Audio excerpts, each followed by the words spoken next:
warahmatullahi wabarakatuh. Selamat pagi dan salam sejahtera untuk kita semua. Perkenalkan, nama saya Reni Kurnia. Saya merupakan dosen program studi Informatika Fakultas Teknik Universitas Profesor Dr. Hazairin SH Bengkulu. Pada kesempatan kali ini, saya ingin menjelaskan terkait dengan salah satu mata kuliah yang saya ampu, yaitu mata kuliah pemrograman Web 1. Adapun pemaparan ini adalah dalam rangka unjuk kerja bukti pelaksanaan Tridharma Perguruan Tinggi bidang pengajaran. Dalam mendeskripsikan mata kuliah ini, saya menggunakan pendekatan DAA yang merupakan singkatan dari Delivery, Interaction, dan Assessment. Delivery akan menjelaskan apa yang dibawakan dalam materi perkuliahan yang saya ampu ini.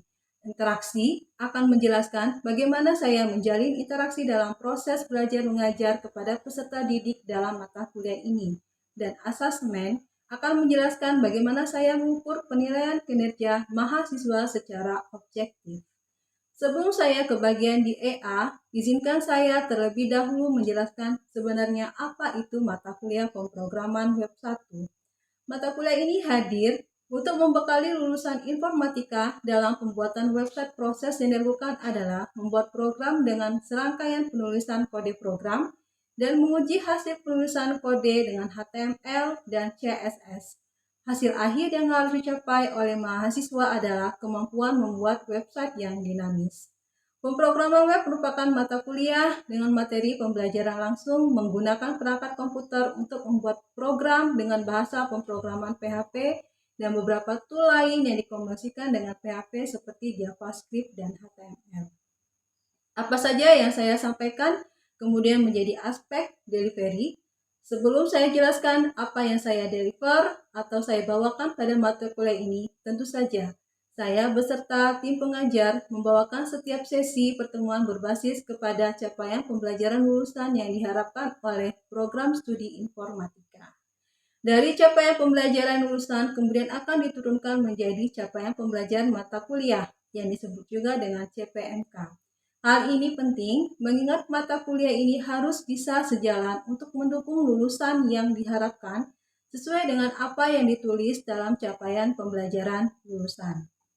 Sehingga di sini harus dipastikan bahwa mata kuliah sejalan dengan profil lulusan yang ingin dihasilkan oleh prodi. Terdapat 4 capaian pembelajaran mata kuliah pemrograman Web 1. Yang pertama, mampu menjelaskan tentang fungsi HTML dan CSS serta memahami penggunaannya untuk mendesain web. Yang kedua, mampu mendesain tampil website yang responsif dengan Bootstrap, jQuery, JavaScript, dengan mengintegrasikannya pada pemrograman PHP dan software pendukung dengan program PHP. Yang ketiga, mampu membuat sebuah website dan mampu untuk mengatur style dan tata letak halaman website multiple kolom dengan CSS.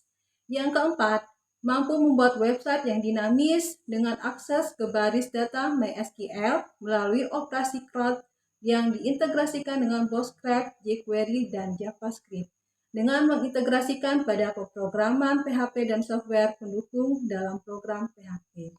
Untuk mencapai CPMK ini, maka kami menetapkan 4 sub CPMK untuk mendukung tercapainya keempat CPMK tersebut. Dan dari 4 sub CPMK ini kami membagi menjadi 16 pertemuan, 14 pertemuan tidak termasuk dalangan UTS dan UAS. Saya membagi menjadi 3 komponen utama dalam mendelivery materi pada 14 kali pertemuan. Yang pertama adalah fungsi-fungsi dari HTML, di mana akan dijelaskan tentang text editor, HTML, tag-tag HTML, dan CSS. Kemudian scripting HTML. Di dalamnya terdapat struktur dasar HTML, list, label, hyperlink, dan kolom. Dan yang ketiga adalah PHP, yang di dalamnya terdapat instalasi PHP, variabel data PHP, operator PHP, dan perancangan serta perulangan. Untuk mendukung mata kuliah tersebut, maka saya menggunakan buku ajar, pemrograman web informatika, dan juga buku pemrograman web dinamis menggunakan PHP dan MySQL. Teknik yang kedua adalah interaction. Interaksi dengan mahasiswa saya lakukan dengan tatap muka di dalam kelas dan juga menggunakan Zoom Meeting untuk mendukung pelajaran secara sinkron. Dan yang kedua, saya menggunakan Spada Unihas yang di dalamnya sudah ada materi-materi dan terdapat forum diskusi untuk mendukung pembelajaran secara asinkronus. Dan yang ketiga, saya menggunakan media WhatsApp grup kelas yang digunakan untuk berdiskusi terkait materi maupun terkait kendala yang terjadi selama proses perkuliahan. Teknik yang ketiga adalah asesmen. Dalam proses ini, bagaimana cara saya untuk melakukan evaluasi penilaian terhadap mahasiswa pada awal pertemuan. Saya akan menjelaskan terkait bobot penilaian, reward maupun punishment, yaitu dengan bobot kehadiran 10%, tugas dan kuis 30%, UTS dan UAS 40%. Untuk reward akan mendapatkan nilai plus bagi mahasiswa yang aktif dalam menyelesaikan tugas dan latihan soal. Serta reward akan mendapatkan nilai terbaik dalam pelaksanaan kuis. Untuk punishment diberlakukan pengurangan nilai setiap keterlambatan dalam pengumpulan tugas. Hal ini saya terapkan agar mahasiswa tetap disiplin dalam mengikuti perkuliahan. Selanjutnya, saya akan menampilkan proses pengejaran yang saya lakukan pada mata kuliah pemrograman Web 1 yang dilaksanakan secara tatap muka di dalam kelas. Bagaimana kabarnya hari ini? Baik, Bu. Oke, kita pada sore hari ini kita ketemu lagi dengan mata kuliah pemrograman Web 1. Sebelum kita mulai materi pada hari ini, Ibu akan melakukan absensi terlebih dahulu ya. Silakan mengangkatkan tangan kalau hadir. Deva Lupitasari, Netaruni Siregar, Nur Aini Oktavia, Robi Ramadhani, Melati, Deti, Hendrika, Melisa. Oke, hadir semua ya hari ini ya. Oke, kita mulai dengan materi kita pada sore hari ini. Sebelumnya sudah pernah Ibu jelaskan di EPS di awal perkuliahan bahwa di sesi ketiga kita akan mempelajari tentang sintaks dan tag dasar dari sebuah HTML. Oke.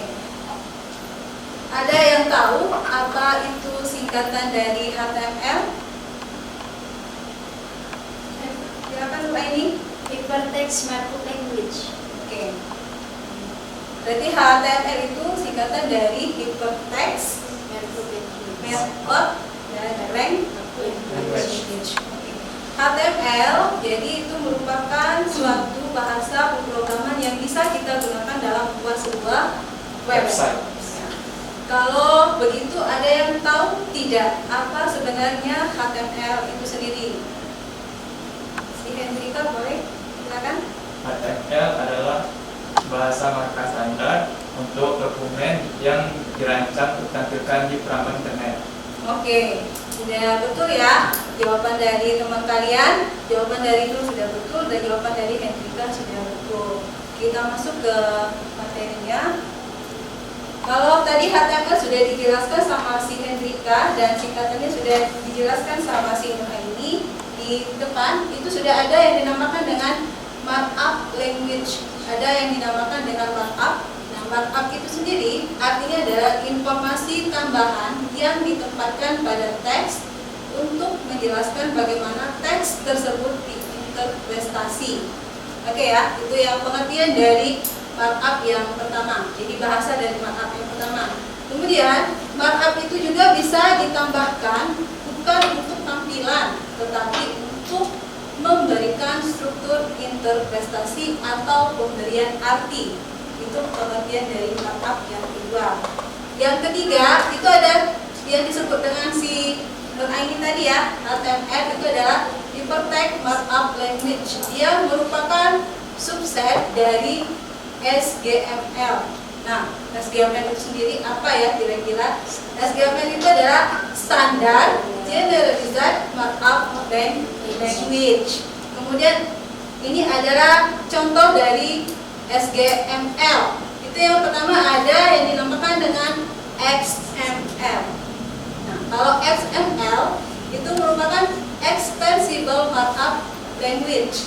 Kemudian ada juga SMIL. SMIL ini singkatan dari Synchronized Multimedia Integrasi Language. Kemudian ada juga yang dinamakan dengan MathML. Nah, kalau MathML ini dia berupa Mathematical Markup Language. Ada juga yang dinamakan dengan CML, Chemical Markup Language.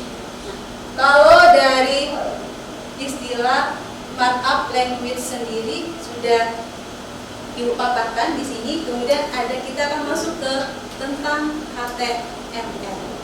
HTML itu format standarnya untuk membuat sebuah dokumen web. Jadi kalau kalian mau membuat sebuah web, itu bisa menggunakan HTML.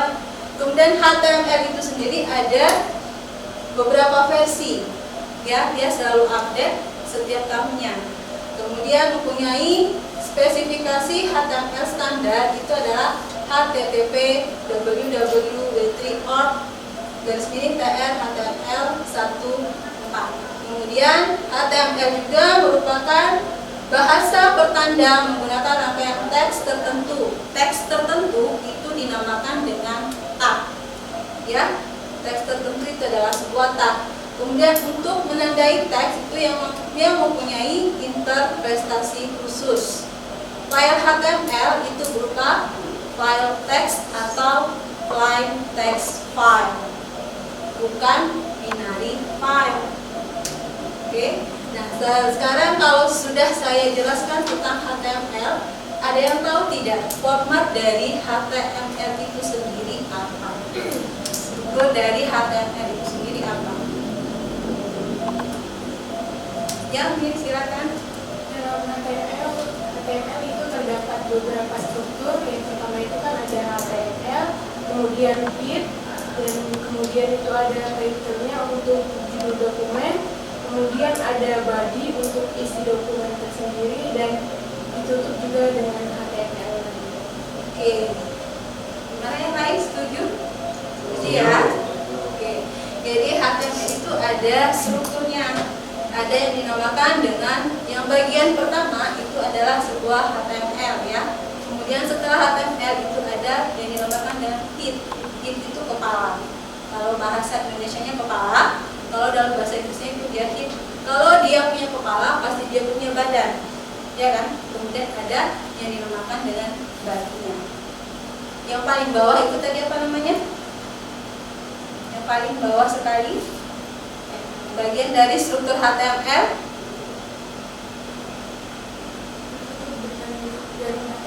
Oke. Ketika kalau di atasnya HTML, di bawah itu harus juga ditutup dengan bahasa HTML. Oke, kita lanjut ya. Nah, ini ada yang dinamakan dengan HTML authoring tool. Alat-alat yang bisa kita gunakan untuk membuat bahasa HTML, antara lain itu ada yang dinamakan dengan text editor. Text editor ini sendiri merupakan tempat kita menulis, namanya aja text editor. Nah, text editor itu bagiannya ada yang dinamakan dengan OS default. Kemudian kalau di Windows itu kita mengenalnya dengan Notepad, ya. Kemudian kalau menggunakan Unix itu namanya MI. Di bagian third party itu ada yang dinamakan dengan Edit Plus. Itu juga merupakan sebuah text editor. Ada yang dinamakan dengan Crimson Editor, Ultra Edit, itu juga di Windows. Kemudian kalau di Linux kita mengenalnya adalah Joe. Nah, yang terakhir, kalau ada text editor berarti ada visual editor. Visual editor itu fungsinya untuk mempercantik melihat. Ketika kalian sudah membuat codingnya menggunakan HTML, maka kalian bisa memvisualisasinya ke dalam bahasa aplikasi tambahan, ya, yang dinamakan dengan visual editor. Itu ada yang dinamakan dengan Macromedia, ada juga Dreamweaver, kemudian bisa juga menggunakan Microsoft Word. Jadi itu beberapa contoh dari text editor dan visual editor. Nah, kalau sekarang itu kita menggunakan HTML-nya, text editornya kita menggunakan Notepad, dibantu dengan Macromedia dan Dreamweaver untuk mempercantik tampilannya atau visualisasinya. Nah, ada yang dinamakan dengan daftar tag, ya. Tadi Ibu sudah menjelaskan apa itu tak. Nah, sekarang kalian sudah tahu belum tak-tak yang ada pada HTML? Oke, silakan Deva. Di dalam HTML itu ada 7 tag. Yang pertama ada tag dasar, tag judul, tag paragraf, ada tag atribut, ada juga tag font, tag color, terus yang terakhir ada tag list. Oke. Jadi ada berapa itu jumlahnya? Kalau kita jumlahkan ada 7. Yang pertama itu tag judul. Ya, Yang kedua tag paragraf. paragraf. Sudah judul pasti ada paragraf. Setelah paragraf harus ada tag Atribut, atribut. Atributnya apa? Kemudian sudah atribut ada ada font. font. Font itu ada jenis tulisannya. Jenis tulisannya seperti apa? Kalau sudah ada atribut pasti ada fontnya atau tulisan. Selanjutnya ada apa lagi tadi Deva? Ada color. Ada color. Jadi untuk mempercantik itu kalian bisa menggunakan color. Ada list juga ya. Ya. Tag list itu merupakan daftar dari beberapa tag. Itu dinamakan dengan tag list. Nah, di sini sudah ada daftar tag. Yang pertama itu ada HTML, dia berupa dokumen. Kemudian ada yang dinamakan dengan head, tadi kepala atau header. Kemudian ada title. Title itu biasanya kita tulis dengan judul dari dokumennya. Ya, kemudian ada yang dinamakan dengan si body atau isi dokumen. Kemudian ada judul paragraf. Kalau judul paragraf itu simbolnya adalah H1. Jangan lupa tanda kurungnya di awal dan di akhir. Kemudian ada paragraf. Nah, kalau paragraf itu kita simbolnya P. Ya, itu artinya kita membuat sebuah paragraf. Kemudian ada B, I, U, kemudian sub, kemudian ada atributnya. Kalau BR itu kita membuat ganti baris yang baru. Misal ini ya, kalian mau membuat sebuah artikel menggunakan HTML, ya kan? Kalau artikel kan nggak mungkin hanya satu paragraf ya, pasti ada 2 paragraf. Nah, kalau mau membuat baris baru, itu pasti kita menggunakan si BR tadi untuk mengganti barisnya, ya kan? Jadi si BR itu fungsinya untuk membuat baris yang baru. Kemudian ada font. Kalau font tadi tulisan kan ya, jenis tulisan. Kemudian ada enumerasi, itu singkatannya li. Kemudian kalau garis mendatar itu kita simbolkan dengan HR. HR itu adalah garis mendatar. Nah, kemudian kalau image ya IMG, singkatannya adalah IMG. Kemudian kalau kalian mau menaruhkan link ke dalam HTML yang mau kalian buat, itu kalian tinggal tambahkan perintah dalam tanda kurung A kecil, itu untuk menaruhkan sebuah link. Kemudian ada tabel. Kalau tabel ya itu kita mau membuat sebuah tabel. Yang terakhir itu adalah komentar. Oke, jadi itu bagian daftar dari sebuah tag dari HTML. Lanjut dulu ya. Oke, kemudian ada yang dinamakan dengan bagaimana mengenal penulisan dari sebuah tag. Tag itu dia dibentuk oleh suatu kata atau yang biasa kita sebut dengan keyword. Keyword itu kayak seperti kata kunci, ya kan? Keyword yang diapit oleh tanda kurung lancip atau tag. Jadi itu kemudian tag itu boleh ditulis dalam huruf kecil maupun kapital. Jadi boleh kalian menulisnya menggunakan huruf kecil semua, boleh juga menggunakan huruf besar semua. Dia nggak ada ketentuan kalau yang gitu. Kemudian tag itu harus berpasangan. Kalau tag awal diikuti dengan tag akhir, kecuali tagnya tunggal atau sendiri. Oke, nah ini sudah ada. Itu contohnya ada P teks P BR HM. Ya, contoh itu barisnya. Kemudian Di antara tag awal dan tag akhir ini bisa terdapat tag lain. Penulisan tag tidak boleh tumpang tindih. Katanya seperti itu. Jadi penulisan tag kita tidak boleh tumpang tindih. Jadi kalau yang ini adalah penulisan yang salah, ya kan? Dia ada tag 1, tag 2, tag 2. Nggak boleh seperti itu. Yang benarnya seperti apa? Yang benarnya harus dia setelah tag 1, tag 2, tag 2 baru 1. Ini baru penulisan yang benar.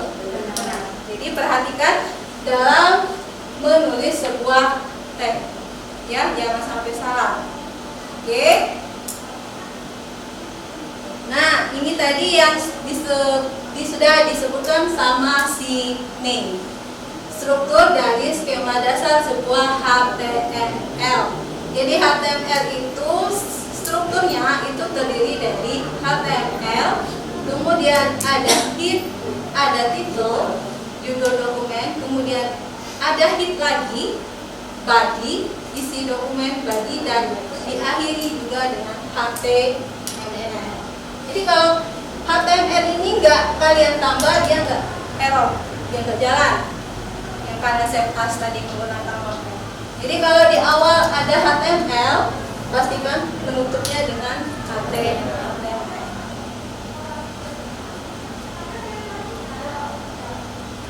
Oke, ini ada contoh dari dokumen HTML. Jadi HTML ini contoh dokumennya, dia menuliskan perkenalan, ya, dia memperkenalkan diri, saya, perkenalkan nama saya, nama kalian siapa. Kemudian ini adalah compact, misalnya perkenalkan nama saya Reni Kurnia. Ini adalah compact karena saya baru belajar tentang cara membuat compact. Jadi ini salah satu contoh penulisan dari sebuah HTML. Sekarang kita masuk ke prakteknya, ya. Sekarang coba kalian buat menggunakan HTML. Kalian membuat saya selamat datang di Prodi Informatika.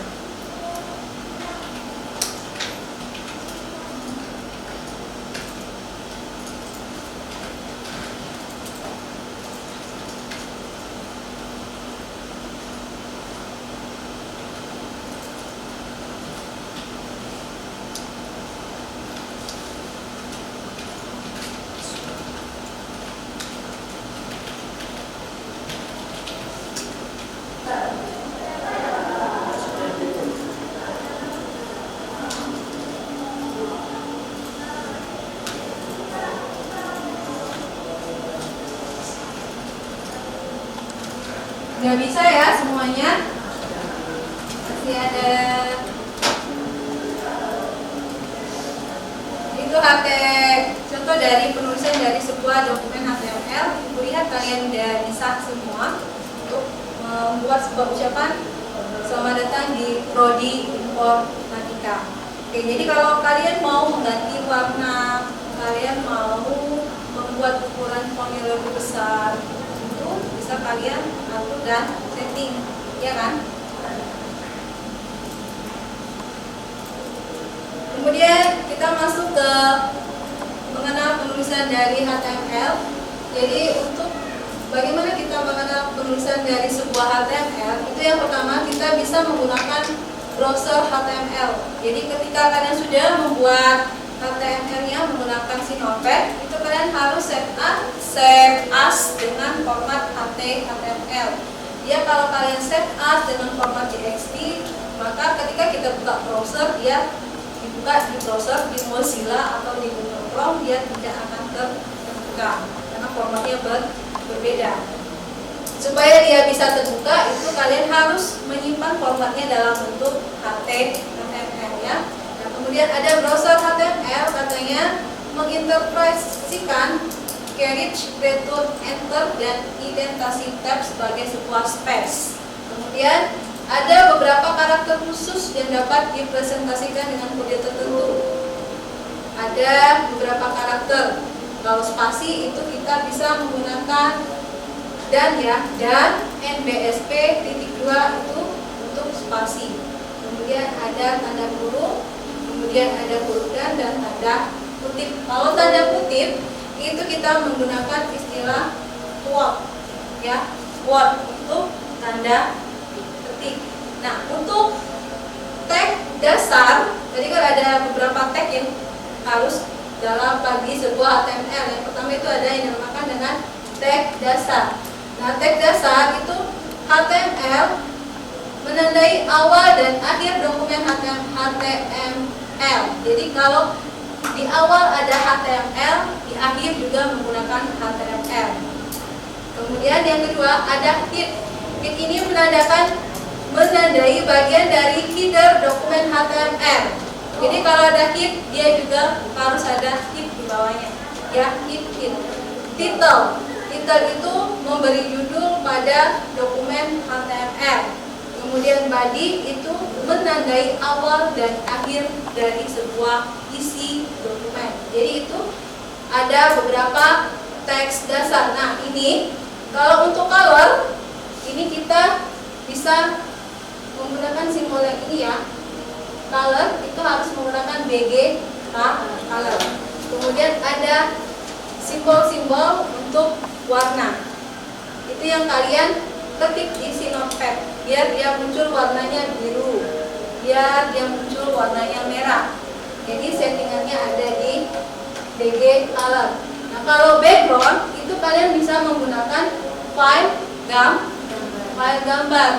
Kemudian tadi yang link, kemudian ada isi dokumen atau body. Nah, kemudian ada yang dinamakan dengan teks judul atau heading. Kalau heading itu adalah sebuah judul. Jadi ada judul paragraf. Di situ ada N sama dengan 1, 2, 3, 4, 5. Itu menandakan tingkat judul. Ya, ada tingkat judul untuk menuliskan judul dalam suatu paragraf. Sudah ada tag dasar, tag judul, kemudian ada tag paragraf. Nah, kalau tag paragraf ini untuk menandai suatu paragraf akan terlihat dibatasi oleh satu garis kosong sebelum dan sesudah. Jadi sebelum dan sesudah. Contohnya ini adalah homepage pertama saya karena saya baru belajar tentang cara membuat homepage. Ya. Kemudian di garis kedua, homepage ini masih dalam tahap pengembangan, oleh karena itu tampilannya masih terlalu sederhana. Saya akan berusaha untuk terus memperbaiki homepage saya ini sehingga semakin lama semakin menarik untuk dilihat. Perhatikan, setiap mengakhiri atau menutup dari kalimat baru harus ada huruf P. Ya, harus menggunakan huruf P. Ketika kalian ketik ini di notepad, di text editor, kalian buka melalui browser, akan muncul tulisannya seperti ini. Ya kan? Akan muncul seperti ini. Jadi ada berapa paragraf? 1. Baiklah, teman-teman semua, saya rasa cukup sampai di sini perkuliahan kita pada minggu ini. Saya harap kalian bisa mengulang kembali di rumah apa yang sudah saya sampaikan pada hari ini. Di materi selanjutnya kita akan membahas tentang pembuatan web menggunakan Macromedia Flash. Jadi untuk teks-teks HTML saya cukupkan dulu sampai di sini. Tetap semangat, tetap kuliahnya harus datang, jangan telat, tepat waktu. Kemudian satu lagi yang harus saya ingatkan sama kalian harus mengulang kembali praktek yang sudah kita lakukan di sore hari ini. Ya, oke, saya akhiri. Wabillahi taufiq wal hidayah. Wassalamualaikum warahmatullahi wabarakatuh. Waalaikumsalam.